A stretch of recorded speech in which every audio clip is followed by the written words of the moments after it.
Hyderabad అంబర్పేటలో BC బంద్లో పాల్గొన్నారు కాంగ్రెస్ నేతలు. బైక్లతో rally నిర్వహించారు. 42% బీసీ రిజర్వేషన్లు అమలు చేయాలని డిమాండ్ చేస్తున్నారు. బైక్ ర్యాలీలో PCC chief Mahesh Kumar Goud, Danam Nagender, Rohin Reddy, VH తదితరులు పాల్గొన్నారు.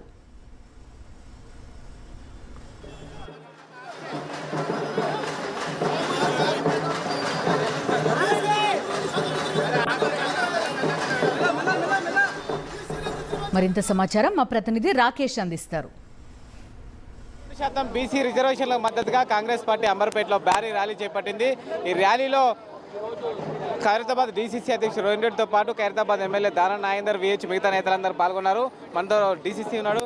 సార్ చెప్పండి, అన్ని పక్షాలు ధర్నాలో పాల్గొన్నాయి, ర్యాలీలో పాల్గొంటున్నాయి, కానీ ఈ డిమాండ్ ఎవరి మీద ఒత్తిడి చేస్తున్నారు మీరు?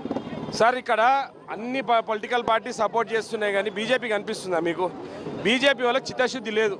వాళ్ళు మొదటి నుంచి కూడా ఈ బిల్లుని వ్యతిరేకిస్తూనే ఉన్నారు. అసెంబ్లీలో రేవంత్ రెడ్డి గారు జియో పాస్ ఇచ్చిండ్రు, ఆర్డినెన్స్ పాస్ చేసిండ్రు.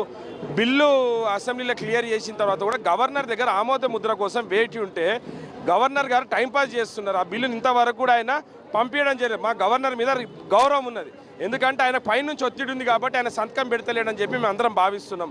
దయచేసి నరేంద్ర మోడీ గారిని, కిషన్ రెడ్డి గారు, బండి సంజయ్ గారు పోయి ఒప్పించాల్సిందిగా నేను విజ్ఞప్తి చేస్తున్నాను. ఇది మనకు ఖైరతాబాద్ ఎమ్మెల్యే దానం నాగేందర్ కూడా ఉన్నారు. ప్రస్తుతం ర్యాలీ స్టార్ట్ అవుతుంది. సార్ చెప్పండి, సంబంధించి మనకు ర్యాలీలో చూస్తున్నా ఉన్నాం, విజువల్స్ సంబంధించి కనిపిస్తూ ఉన్నాయి. సార్ చెప్పండి, ఎప్పుడు రాష్ట్ర వ్యాప్తంగా సక్సెస్ఫుల్గా ఉంది బంద్.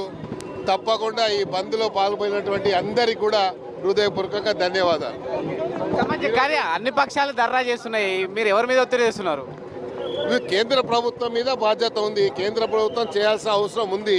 ఎందుకంటే ఎప్పుడైతే గవర్నర్ గారి దగ్గరికి మా యొక్క రిజర్వేషన్ పోయిందో అక్కడ ఆమోద ముద్ర వేసుంటే బాగుండేది. బీజేపీ లిప్ సింపతి కేవలం ముసలి కన్నీలే గారుస్తుంది కాబట్టి బీజేపీ నమ్మడానికి మేము సిద్ధంగా లేము. ఒకవేళ నిజంగా ఈరోజు మద్దతు ఇచ్చిందిగా మీకు స్టేట్గా సపోర్ట్ చేస్తుంది, ఏది లిప్ సింపతి అంటున్నారు దానికి. అందుకనే ముసలి కన్నీళ్ళు కాదు, మరి కేంద్ర ప్రభుత్వాన్ని పోయి మీరు అధికారంలో ఉన్నారు కాబట్టి మీరు ఒప్పియండి అని చెప్తున్నాం. ప్రభుత్వాలే కదా ఏదన్నా కానీ అమెండ్మెంట్ తీసుకొచ్చేది.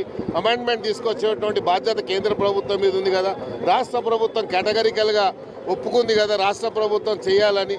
రాష్ట్ర ప్రభుత్వం ఒప్పుకున్నప్పుడు కేంద్ర ప్రభుత్వానికి ఏంది, ఇది మా రాష్ట్రంలో మేము ఇంప్లిమెంట్ చేసుకుంటామని ముఖ్యమంత్రి గారు చెప్పారు. కాబట్టి ఈ రాష్ట్రంలో చేసినటువంటి ఈ యొక్క రిజర్వేషన్ని మీరు సహకరించినట్టయితే తప్పకుండా రాబోయే రోజుల్లో బీసీల కులాలకి తరతరాలుగా అన్యాయం జరిగింది కాబట్టి కనీసం ఇప్పుడు న్యాయం చేసే అవకాశం మీకు వచ్చింది కాబట్టి మీరే ఈ క్రెడిట్ తీసుకోవాలని కూడా నేను డిమాండ్ చేస్తాను. చెక్కులా మీరు ఒకటి ఇచ్చారని విమర్శ ఉంది. ఈ రోజు ఉన్న పరిస్థితుల్లో మీరు చూసినట్టయితే మరో తెలంగాణ ఉద్యోగం జరిగేటువంటి ప్రమాదం ఉంది కాబట్టి ఈ ప్రమాదం నుంచి బీజేపీ తప్పించుకుంటుందా లేదనేది చూసుకోవాలి. రిజర్వేషన్లు సాధిస్తామనే డిమాండ్ను బీసీ నేతలందరూ వినిపిస్తున్నారు. బంద్ అయితే ప్రశాంతంగా కొనసాగుతూ ఉంది. పోలీసులు ఇప్పటికే అలర్ట్ అయ్యారు, ఎక్కడ అవాంఛనీయ సంఘటనలు